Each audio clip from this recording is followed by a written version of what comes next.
Now, there's been many, many ancient weapons that have been created for hundreds and thousands of years. Let me just share a couple of them with you.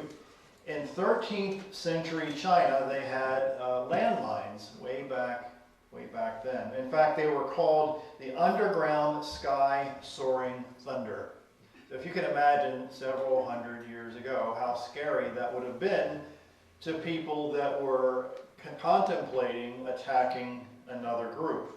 Then about 300 years earlier than that, they had what's called a fire lance, where these long bronze or iron tubes would fire shrapnel at people not too far away. So they've had weapons of a variety of kinds for many, many thousands of years. In fact, they have and have had psychological warfare, and we'll get to that certainly. But Sun Tzu said, all warfare is based on deception. He said, hence, when we are able to attack, we must seem unable, he said. When using our forces, we must appear inactive. When we are near, we must make the enemy believe that we are far away.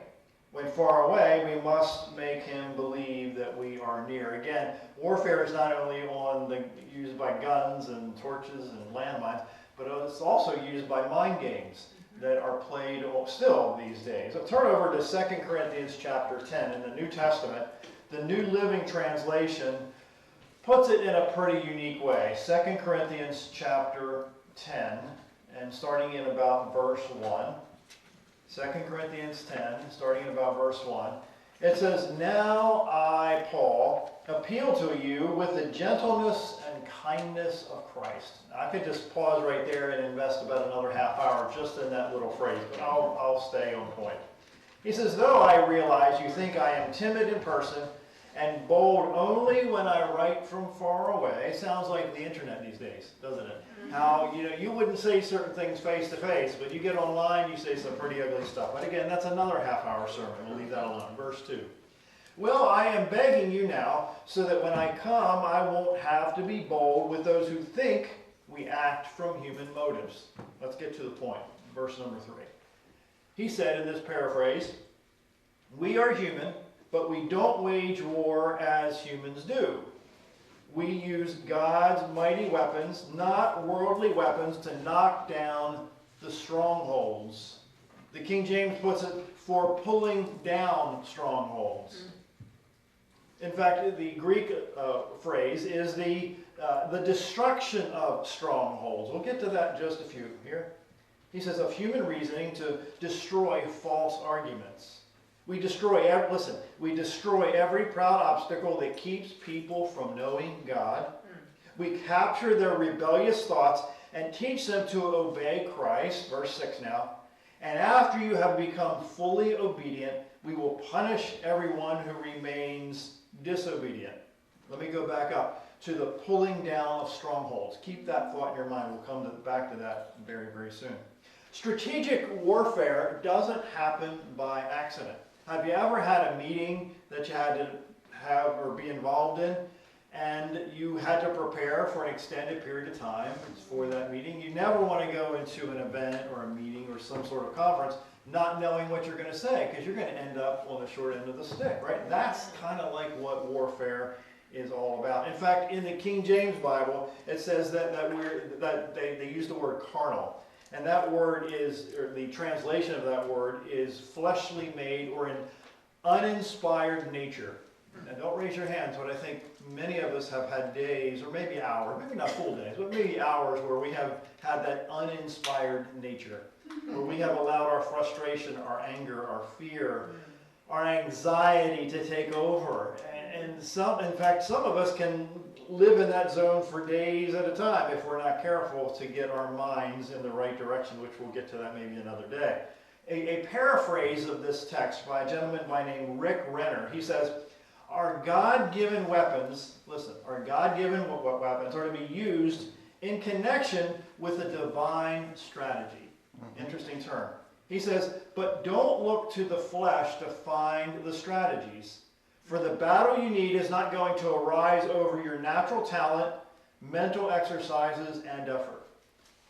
Some of us think that we can handle stuff That we can handle life on our own without even contemplating what's in the good book. Because there's answers in the good book that even though they've been written 2,000, 4,000 years ago, many of the answers that we need these days are still available for us to read. In fact, there was a Jewish meeting back, oh my goodness, 15 plus years ago now. It said, the speakers here said, in the ancient world, we're going to talk about strongholds. He said, in the ancient world, a prosperous town would not only build a wall around itself, but also a stronghold. The stronghold was an immensely fortified tower built in the wall, which was so strong that even if the enemy breached the wall of this part of the world, this town, the stronghold could be defended with relatively few soldiers. If the stronghold was taken, that was at the end of the battle. That was the last thing that they could even take. It closes here. It says, but from the moment a person is born, the enemy seeks to build strongholds. That's right. And then we talked about moments ago how that our job, at least one of our jobs, is to have the ability to tear down the strongholds in our lives. I'll get to that more. If you don't have to turn there, but over in Psalm 9:9, it says, the Lord is a refuge for the oppressed. Listen, a stronghold in the times of trouble. So you can see also in the scriptures that there's strongholds that the enemy tries to have in our lives, but there's also strongholds that God has available for us in our lives. So maybe at least in the Old Testament times, a cliff, C-L-I-F-F, a cliff could be used as a stronghold because it's high and it's hard to access. Oftentimes and in fact over in 1 Samuel chapter 23, a literal example, verse 14, 1 Samuel 23:14, it said, David stayed in the desert strongholds in the hills of Ziph. Meaning that he knew that he was being, attacked, chased, threatened. So he was able to find a place that he could look down upon what's going on around him, that he was able to maybe defend himself in a way that he couldn't if he was down in the valley. Sometimes I think mentally, we have to get to a point mentally, maybe even spiritually, that we have to rise above the stuff that's going in our lives in order to see what things really are. Juliana is on the 11th floor of Johns Hopkins Hospital, the children's wing. And you can see, she's on the south end of the building. You can see the Key Bridge. I mean, she can see it. I mean, it's not that far away. But the view you can see from the 11th floor is way different than you can see on the first or second floor. We're talking about strongholds right now. In Psalm chapter 144, verse 2, Psalm 144, verse 2, it says, the Lord is, this paraphrase, my goodness and my fortress and my high tower, or the original text says stronghold, and my deliverer, my shield, in he whom I trust, who subdues my people under me. So again, the Bible uses this term stronghold on both sides of the scale, both with the enemy who builds strongholds against us, or tries to build strongholds against us, and then God could be viewed as a stronghold in our lives also. This same Jewish meeting that happened some years back shared, when the War of Independence began, the Arab Legion controlled the Latram stronghold. From this perch, they said, they could pick off the caravans carrying supplies up from the Jews to the Jews in Jerusalem. This was one stronghold that had to be taken. It had a stronghold on Jerusalem. It had a stranglehold on Jerusalem. 5 times, 5 separate times, it says, the fledgling Israeli defense forces tried to take it. Again and again, the Arab Legion, the best, the British trained soldiers on the Arab side drove the attackers away. So the Israelis built what they called a Burma road. They circumvented the stronghold over rough terrain so the supply trains could get through. I'm making a point, bear with me. David, in the Old Testament, took the stronghold of Jerusalem and made it his battlefield, his capital. You know where Jerusalem is, it's on a high place. It's not down in the valley, because you read in Scripture over and over that people went up to Jerusalem. Literally, they went up to Jerusalem in height, right? So in 2 Samuel chapter 5, the Jebusites taunted David. It said, you will not get in here. Even the blind and the lame can ward you off. How many people, how many situations in your life have you been talked down to?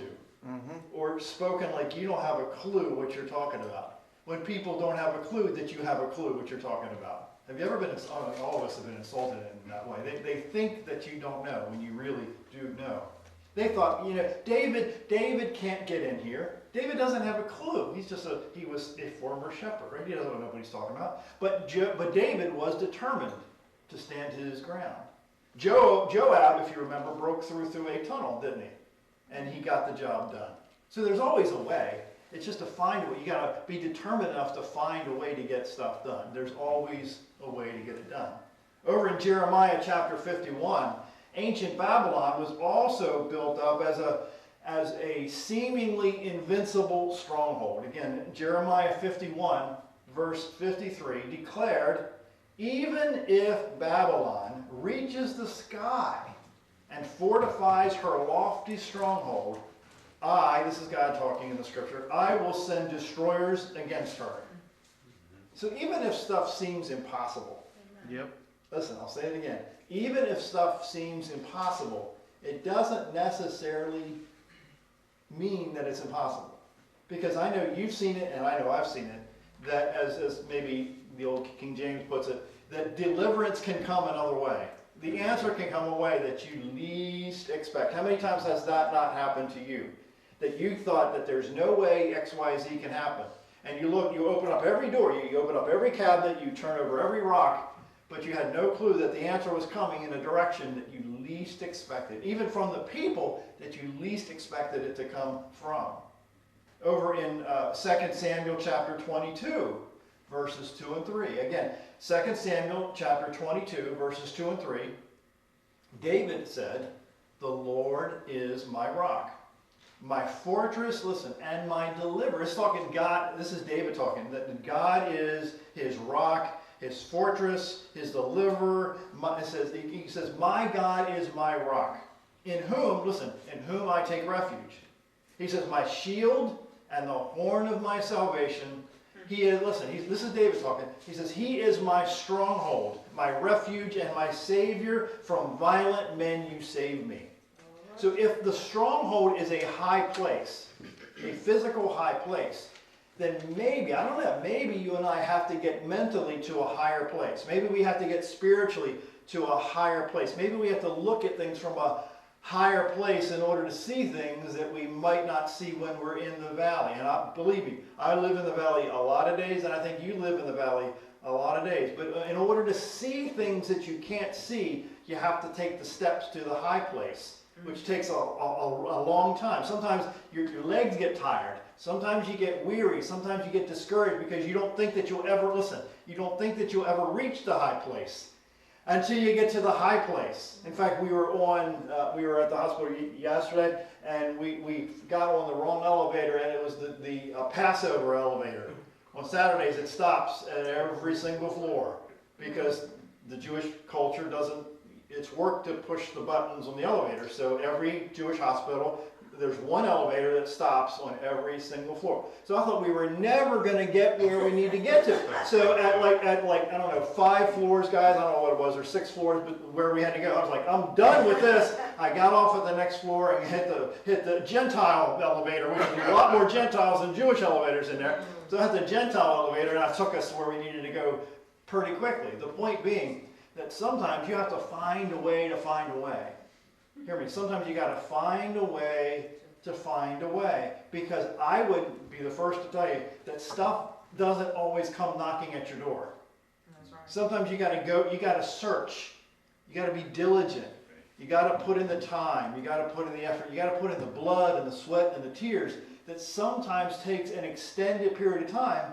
But there are other times when it doesn't take that long because of your, this is I know the wrong English word, but your adamancy, that's not a word, but you're adamant about getting the thing done that you wanted to do so much that nothing was going to stand in your way to get it done, if I'm making any sense at all. So strongholds are also storage places. Storage places, they hold food, they hold water, and they hold weapons. You and I sometimes think that we can go through life without a reserve.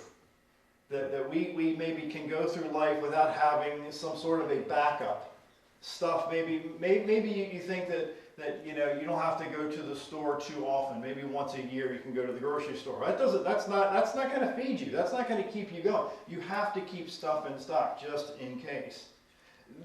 A lot of people in the military know that if they want to take down a stronghold, that they have to cut off the supply chain from the stronghold.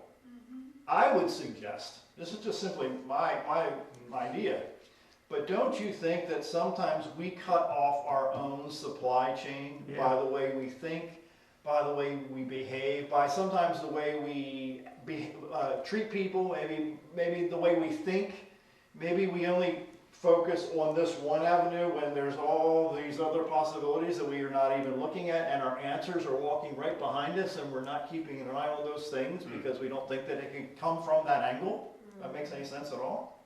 And so there's other times in warfare that captors try to mess with the minds of the captives. In fact, in many situations, they give them a shovel and they point to a huge pile of dirt and tell them to move the dirt from this point to that point. And once that's done, they tell them to move it back again. And the idea is really do that for over days and days and weeks and months and months and months. And the whole goal is to remove their sense of purpose. They try to remove their sense of purpose. And I think that happens. In fact, your life should be purposed to the point that you have to protect that purpose, because that purpose is a stronghold. And stuff can get into your stronghold and dilute your stronghold and cause you to forget to maintain the supply chain that you need to maintain in your own life to get stuff done. In other words, it needs to be protected at all times. Greg Larson writes, recently National Geographic ran an article about the Alaskan bull moose. Now, I'm not from Alaska, but this guy supposedly is an expert. He said the males of the species battle for dominance during the fall breeding season, literally going head to head with antlers and crushing together as they collide. He says often the antlers, their only weapons, are broken. That ensures defeat. The heftiest moose with the largest, the heftiest moose with the largest and strongest antlers triumphs. Therefore, the battle fought in the fall is really won during the summer, when the moose eat continually. The one that consumes the best diet for growing antlers and gaining weight will be the heavyweight in the fight. Those that eat inadequately and they sport weaker antlers and less bulk, there's a lesson for all of us. Will we be victorious or will we fall? Meaning that a lot of our success and not success is by default. Meaning that if we want to build strongholds in our lives and have strongholds, good strongholds around us, then it has to be done intentionally. It can't be done accidentally, because if it's done accidentally, by default, it's weak or it's non-existent. And how many millions of people do you know go through life by default? They literally don't build the strongholds in their lives that create an attitude, that create a lifestyle that is less than what could be. Your attitude is, your attitude is the worst, in the worst situations can be so important. And you've seen me with my attitudes that have been very down during very difficult situations. And I may be there tomorrow, I have no idea, but maybe you're going to walk in that situation this week, right? The enemy is behind us, the enemy's in front of us many, many times. And the enemy many times is to the left of us and to the right of us. Sometimes you can't always see the enemy because sometimes they have a face that looks like your friend. Sometimes they even talk like your friend. But then when you do a little more diligence and a little more waiting, sometimes you really see what that person's all about, that they're not really your friend. The older I get, I've messed up in this situation so many times. I'm trusting less and verifying more. All right. You know, I mean, I'll definitely mess up in that situation again. But the older I get, I realize that I need to do a little more investigation before I lay out all my cards. Because the intention behind the people that I'm showing my cards to may not be so pure. That's right. So I need to be really careful and not exposed too much. And I've made some mistakes in that arena on both sides of that coin in the past. Now, Wayne Field shared, General Peter Cosgrove is the recent retired chief of the Australian Defence Force. In his autobiography, he tells about his first tour of duty as a young lieutenant in Vietnam. He says his first posting was at a base near the village of Dat Do, D-A-T-D-O. The purpose of the base was to house Army engineers. These Australian soldiers would use giant bulldozers with a huge chain dragged between them, listen, to rip down vegetation. The purpose of this, listen, was to deny the enemy any possibility of concealment in the jungle. So huge tracts of jungle were best ripped down and burnt. That way no one could hide. The Australians were removing, listen, the Australians were removing any camouflage that might be possible to be used for evil purposes. In dealing with your enemies, the author says, we have to pull down and lay flat the jungle in order to identify them. Once they have been identified, we can better deal with them. I know that that's very important with younger people, because this is strictly from my experience. Younger people think they know. And you know, us older folk, now yes, I can say older folk because half century is just a stone's throw away now, and I hate every second. We're not going to go there. It's driving me out of my mind. But us older folk look down, and it's so tempting to just tell them, you know, you're being an idiot. You're being a moron because, forgive my adjectives, but you have no clue what you're talking about. But oftentimes, you and I both know that when we want to express all those feelings of, you know, you're being stupid, it's not going to help anything. So some people are going to, man, I'm getting distracted, but sometimes we need to make sure that, you know, you and I have to surround ourselves with the people who have our best intentions. Amen. And if you're younger, maybe, you know, those of us less than 60 that are younger, you know, there are maybe some wisdom in some people that maybe we're not hanging around or maybe not reading their material enough that can save us stuff. Let me get back to the distractions. That you and I have to clear sometimes people in our lives that could be, let me just be as clear as I can, that are too close to us that they haven't been proven yet. Because those people that are maybe too close to you have maybe a knife in their back pocket. Or maybe they have a javelin. So it sounds bizarre, but maybe not too kind, maybe not too Christian. But you know, people have to prove themselves. People have to earn your trust. And even when they've earned the trust, it still takes a long time. And once young people, old people, in between people, once you violate that trust, it's going to take a really long time to earn that back. So I suggest to all of us that we value that trust very, very highly. There's times when exposing the enemy in our lives really makes zero sense. Over in 2 Chronicles chapter 20, let me just pause and talk about that. 2 Chronicles chapter 20, the Living Bible puts it this way. And sometimes, in fact, a lot of times, the stuff that I read in the Bible makes zero sense to me. I mean, I'm not a military expert by any stretch, but some of the stuff in this book is just nonsensical. You're going to see what I mean in a minute. 2 Chronicles chapter 20, starting in about verse 20, the Living Bible puts it this way. It says, early the next morning, the army of Judah went out into the wilderness of Tekoa. And on the way, Jehoshaphat stopped and called them to attention. Listen to me, O people of Judah and Jerusalem, he said. Believe in the Lord your God, and you will have success. Believe his prophets, and everything will be all right.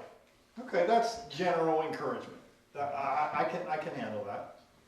But then it gets really weird. In verse 21, it says, after consultation with the leaders of the people, he determined that there should be a choir leading the march. They're going into war. They're saying, I want some singers in front of the guys holding the machine guns. It wasn't really machine guns, but, bows and arrows and spears and all that stuff, right? I mean, again, verse 21. After the consultations with the leaders of the people, he determined that there should be a choir leading the march. Just picture this in modern terms. Clothed in sanctified garments and singing the song, quote, "His loving kindness is forever." As they walked along praising and thanking God, and at the moment they began to sing and praise, listen, the Lord caused the armies of Ammon, the enemy armies, the enemies of Ammon, Moab, and Mount Seir, listen, to begin fighting among themselves. And they destroyed each other. I'm now down in verse 23. For the Ammonites and Moabites turned against their allies from Mount Seir and killed every one of them. And when they had finished that job, they turned against each other. So when the army of Judah arrived at the watchtower that looks out over to the wilderness as far as they could look, there were dead bodies lying on the ground. Not a single one of the enemy escaped, the story says. Verse 25. King Jehoshaphat and his people went out to plunder the bodies and came away loaded with money and garments and jewels and stripped from the... this is R-rated stuff in the Bible. It's all over the Bible, okay? So much that it took them 3 days to cart it all away. This is totally illogical. Now, why would you send a choir? I mean, this is like stupid stuff. This is like nonsensical. Douglas MacArthur would not have done something like this. Okay?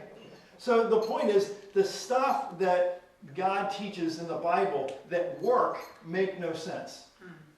Because, as I said oftentimes, sometimes we look for the answer here, but the answer is somewhere back here that we're ignoring because it doesn't make sense.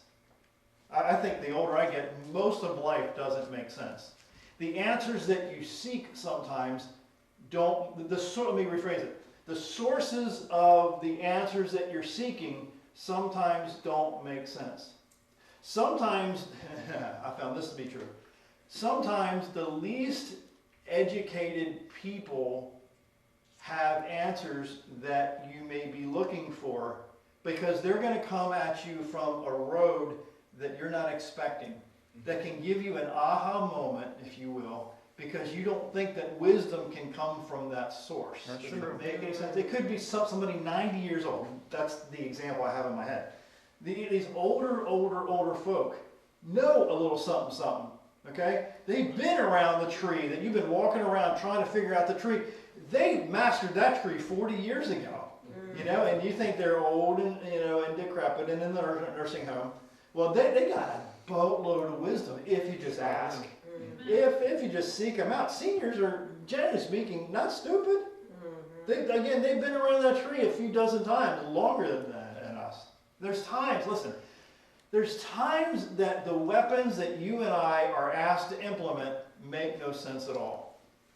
Sometimes, the scriptures teach me, that sometimes singing, like I said earlier, break down situations in your life that nothing else does. If we use Christian terms, worship oftentimes breaks down situations in your life that maybe your mental power doesn't do. Maybe your willpower doesn't cut it, but maybe worship does. The point being that sometimes the stuff that makes the least sense in the moment that you're involved in, that the struggle you're in the middle of, make no sense at all. So that means you got to keep your options open where you're looking at every option that could potentially help you in life, right? There's an old quote that says, if you put soldiers in a barracks and leave them there long enough, they'll eventually start fighting among themselves. How many times haven't you decided, maybe, because of hurt, because of discouragement, because of fear, because of anxiety, that you're going to close yourself off? And then when that happens, within a very short period of time, it's happened to me, I know it's happened to you, that you start being picky. You start tearing down, you start saying, well, this and this about this, but you start looking at other people's faults because you've closed yourself off. The older I get, I think that the more times I close myself off, I'm only hurting me. I'm only hurting because eventually it's really going to erode me from the inside out. I love watching these home improvement shows and these flipping shows where buy clunkers and they fix them up and sell them for a profit. It's really cool because sometimes you can see what time does to these houses with termites and water damage, and how if it's left alone, it will erode something from a beautiful structure on the outside. When you get down to where the foundation is or what's between the walls, you can see that stuff erodes stuff. So you and I have to be very proactive in not allowing certain things to erode us from the inside out. And believe you me, that is easier said than done. Again, some weapons of our warfare make no sense. Turn over to Joshua chapter 6. I'll just share a piece of the story. It's a long story. I want to share just a piece of it. Joshua chapter 6, starting in verse number 1. Now Jericho, this was a walled city back, I didn't write down the notes about the time, let's say 3,500 years ago. Okay? Joshua 6, starting in verse 1, says, Now Jericho was tightly shut because of the sons of Israel. No one went out and no one came in. Verse 2. So God said to Joshua, See, I have given Jericho into your hand. Now again, this is an oxymoron to me. This is like a stupid sentence because the city is locked up. No one's coming in. Nobody's going out. God says to Joshua, See, man, I gave Jericho to you. You're going to take it out, right? Duh, that makes no sense. The story doesn't stop there. So it says again, See, I've given Jericho into your hand with its kings and the valiant warriors. Verse 3. And you shall march around the city, all the men of war circling the city once. You shall do it for 6 days. Verse 4. Also 7 priests shall carry 7 trumpets of horns, of ram's horns before the ark of the covenant. Then on the 7th day you shall march around the city 7 times, and the priests shall blow their trumpets, and it shall be that when they make a long blast with the ram's horns, again, this is very specific, isn't it? Right? I'll get to that in a minute. And when you hear the sound of the trumpet, all the people shall shout with a great shout, and the wall of the city will come down flat. Again, oxymoron. I'm very sensible here. And the people will go up, every man straight ahead. Verse 6. So Joshua called to the priests and said to them, Take up the ark of the covenant, and let 7 priests carry the trumpets of ram's horns before the ark of the Lord. Verse 7. Then he said to the people, Go forward and march around the city, and let the armed men go on before the ark of the Lord. Again, the story goes on, and what happened, what God said was going to happen, happened. Now, what if you and I have a combination lock? I had a combination lock in high school. And there were so many times, because I'm slightly hyper, I was slightly hyper then, I'm more hyper now, and sometimes I skip past the correct combination. I'm sure it's happened to you, that you miss it by a number. Or maybe you forgot what it was and now you try to figure it out. The longer story short is, sometimes that when we leave out an ingredient, sometimes when we misapply certain things to be done in a certain way, then the results aren't going to be the way that we expected.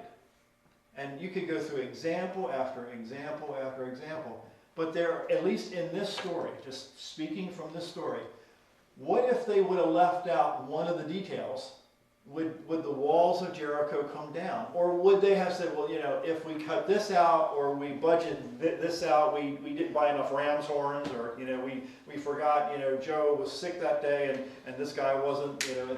What if the ingredients, what if the details were adjusted just slightly? And then they're not going to get the results they need. So again, the weapons of our warfare are determined many times by how exact we are when we implement certain things in our own lives. There's a story, kind of a silly comical story, but it says a number of years ago, a movie came out called The Bear. And when it went something like this, once upon a time there was a mummy bear, the story says, and a baby bear. And they were so happy together. Then one day an accident happened, and the mummy bear died, leaving the little baby bear all alone in the world. One day, the poor, defenseless baby bear went out minding his own business when he was spotted by a mean, angry, hungry mountain lion. The baby bear started to run. He was trapped next to the river and jumped in. The mean and nasty mountain lion, he followed him downstream to where the baby bear came ashore at a crossing. Baby bear was trapped again and made a puny, squeaky sound as the mountain lion closed in for the kill. Then suddenly the baby bear stood to his feet, opened his mouth, and there was a massive, great roar.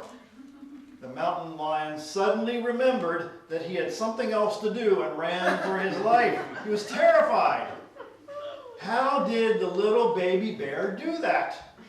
The cameras panned around, and there standing behind the baby bear was the hugest, their word, most ferocious daddy bear. Sometimes it's really important who you have behind you, who has your back. Because oftentimes the stuff that you go through, you know, at least through history, you think you did it, but you didn't see the big guy behind you, or the coworker that pulled some strings that you still don't know that they pulled those strings for you. So you think it was your talent and your experience and your good looks and your suave nature and how you carry yourself, when it really wasn't all that. It was that 32-year-old veteran at your employer that knew of you, that you have integrity and you had a work ethic, and they were willing, listen, to invest in you in a way that they didn't want any credit at all. They just lifted you up. And I know there's people in this room who've done the same for other people. And that's a whole new sermon, what it's all about, called paying it forward, right? Amen. There have been so many times when few of us can see a way out of our situation. You've been there. I've been there. You'll be there. I'll be there. We just can't see it. The story says that Frank was 20 years old when he joined the Air Force to become an electronics technician. But the first thing he had to do was get through basic training. Failure to pass basic training meant being back-coursed and having to wait for the next intake. Part of basic was weapons training, and this involved firing accuracy, being able to label all the rifle parts, recite the series of events the rifle experienced in firing and reloading and blah, blah, blah, blah, blah. All these details that my ADD-ness would just freak out over. Sometimes they had to do it blindfolded. One small mistake meant being back-coursed for 4 weeks. They had to start back all over again. Irrespective of their ultimate job in the Air Force, everyone had to gain 100% pass with their weapons training to avoid being back-coursed. Listen. Every soldier has to learn to handle his weapons. And I think you and I have weapons, in fact I know you and I have weapons, that we haven't picked up in a long time, that we've had in the closet, in the safe, some of us, that we haven't handled in a long time. And then over time, what happens? You forget how to handle the weapons. Turn over to Ephesians chapter 6. The Phillips translation puts it in a pretty unique way. Ephesians 6, I know you don't have the Phillips translation. Just listen, follow. Ephesians 6, starting in verse number 13, verse 10. In conclusion, he says, be strong, not in yourselves, but in God. Listen, in the power of his boundless resource. It says, again, the paraphrase of this text. Put on God's complete armor so that you can successfully resist all the devil's methods of attack. For our fight is not against any physical enemy. It is against, listen, organizations and powers that are spiritual. We are up against the unseen powers that control this dark world. And it goes on to say that you put on the whole armor of God that you can resist evil in the day of power. Are you shedding your armor as you go, leaving it on the ground? You and I have done that. You and I have been in relationships in our lives, workplace, neighbors, where we came to them with no armor on at all. And guess what happened? You got stabbed in the heart because you took your armor off. Because you thought that you could trust when you didn't verify. You thought that you could believe everything that came out of their mouth was the truth, and you didn't verify what they were saying. These days, I'll say it for the 4th or 5th time, when you tell me something, unless I know you, that I know you, that I know you, I'm going to check you out. I mean, there's people in my life right now that I'm online checking out their criminal history about every week to know what's happening in their lives, because if they come anywhere close to where double armor's going up. You all been there, right? Amen. And there's a great example of how arrogance can get in our way. Because arrogance can literally enable you to lose the armor that you've acquired over the years. There's a great story that Frank Koch tells. He says 2 battleships, you've heard the story, 2 battleships were assigned to this training squadron, had been at SEAL maneuvers and heavy weather for several days, right? And so he says, I was serving on the lead battleship and was on watch on the bridge as night fell. The visibility was poor with patchy fog, so the captain remained on the bridge, keeping an eye on all the activities. So shortly after dark, this person on the bridge, he reported light bearing on the starboard bow. It is steady or moving astern, they asked. The captain called out. The lookout replied, steady, Captain, which meant we were on a dangerous collision course with that ship. The captain then called to the signalman, signal that ship, we are on a collision course. Advise, change your course 20 degrees. Back came the signal. Advisable for you to change course 20 degrees. The captain said, send this message. Send, I am the captain. Change course 20 degrees. Well, the response came back, I'm a petty officer, 2nd class, came the reply. You had better change course 20 degrees. You've had those arrogant people in your life, right? But there was a little caveat. By that time, the captain was furious. He spat out, send, I'm a battleship. Change course 20 degrees. Back came back the flashing light. I'm a lighthouse. We changed course, the battleship said. They moved because there are some people, there's some titles, there's some situations in your life that you need to yield. You need to back up. You need to adjust course because there's some people, there's some situations that, forgive my poor English, ain't going to change. That's right. So you're going to need to change in your life. The Old Testament talks about it all the time. It says, everyone who's arrogant, listen, Proverbs says this. Everyone who is arrogant in heart listen, I'll say it again. Everyone who is arrogant in heart is an abomination to God. It says, be assured he will not go unpunished. Proverbs 16 says, of the 7 things the Bible tells us that God hates are haughty eyes, a proud look, and that's first on the list. Haughty eyes, arrogant, an arrogant look, an arrogant view, looking down upon people. And earlier this morning I sent a text out of a video clip of Russian jets flying past a cruiser in the Baltic Sea. You didn't get the text. It's okay. I'll explain it to you later. But the arrogance of the example is the arrogance of these of these planes, these jets, flying so low past this battleship that maybe they didn't realize that they could have been blown out of the sky. And if you listen to the audio of the people on the bridge, I don't know if it was a captain or some officer, but he was so cool and calm about it. Because here's what I took away from it. He knew what he had at his disposal. He knew that he had all the weapons he needed to. They didn't need to cremate these pilots in the jets. They would have been cremated, by the armaments and the power behind these ships. So oftentimes, the point again, let me extend the point, that you and I are sometimes intimidated by the low flybys of stuff that happens across your bow. Stuff happens quickly and maybe in a very threatening manner. That sometimes when you know what you have, these little things aren't very threatening. I can remember a certain young man that I won't mention his name, but he thought that he was all that, and he would get in my face, but he didn't realize that I could snap him in half. It was so hard for me to walk away, probably, 8-10 times over the year or two, because I knew that it wouldn't take much for me just to snap, maybe readjust his spine a little bit. You know what I'm saying? That maybe put him in a situation where he wouldn't do that ever again. There's times when you and I have to understand what's in us. The point is, the extended point, the extended of the extended point, is greater than all the stuff that's going on around you. Because you know what weapons you have at your disposal. All right. If you go over to 1 Corinthians chapter 13, it gives you the exact opposite of what I just shared. 1 Corinthians, it says, love is patient and kind. Whew, some days I don't feel like being patient and kind.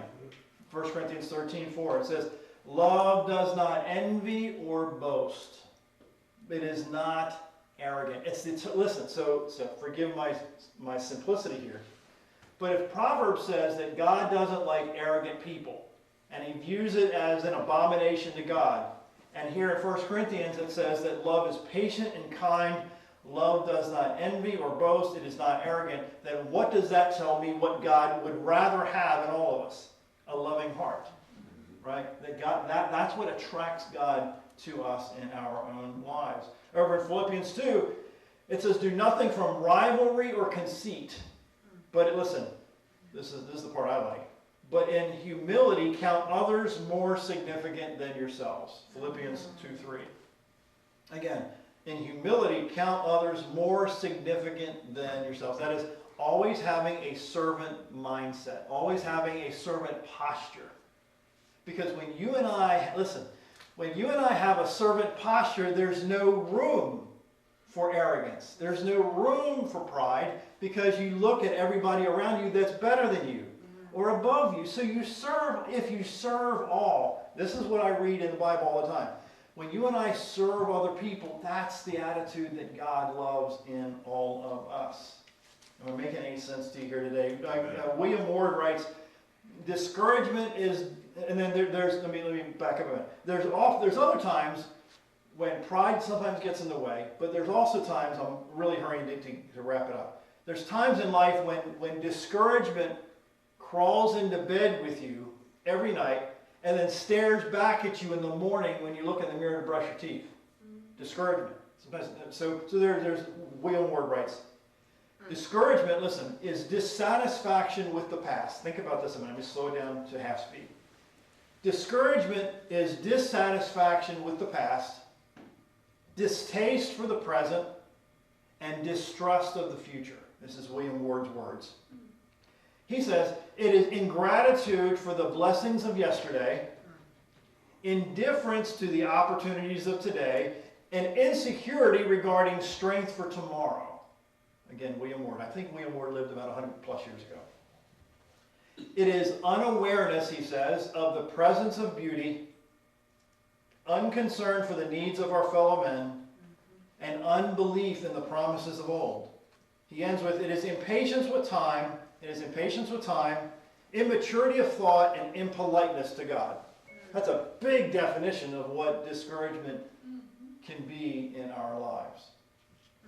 So I'll almost end with what causes discouragement. Rick Warren has some great ideas of what causes, let me just run through them quickly. Fatigue is the big one. When you get tired, discouragement sets in. Frustration invites discouragement. So if you want to avoid the discouragement, you deal with fatigue, you deal with frustration, you deal with the failure in your life, because that brings on discouragement. Fear brings on discouragement. What if I mess up? What if I, drop the ball? What if I say the wrong thing? Now, some cures for discouragement is the opposite of what I just shared. Resting your body enough, but not too much.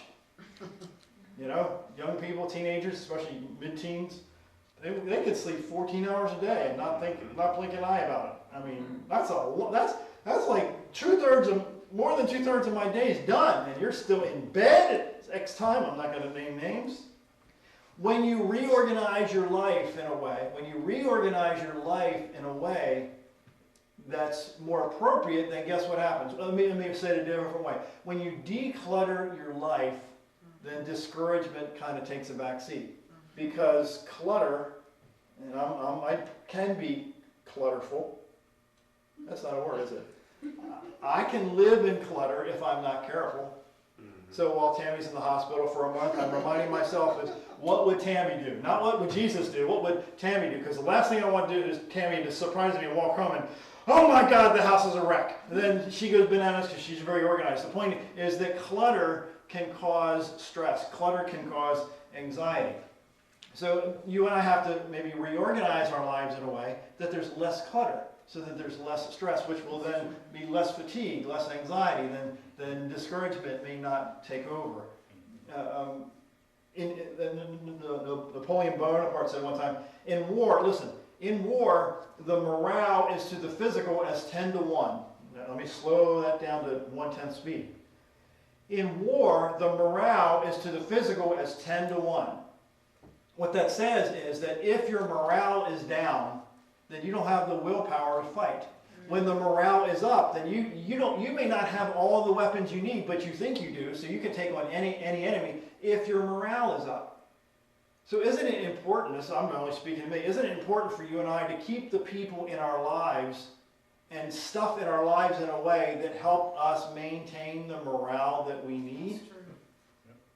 So if that's not intentional, then what happens by default? What happens by default is discouragement.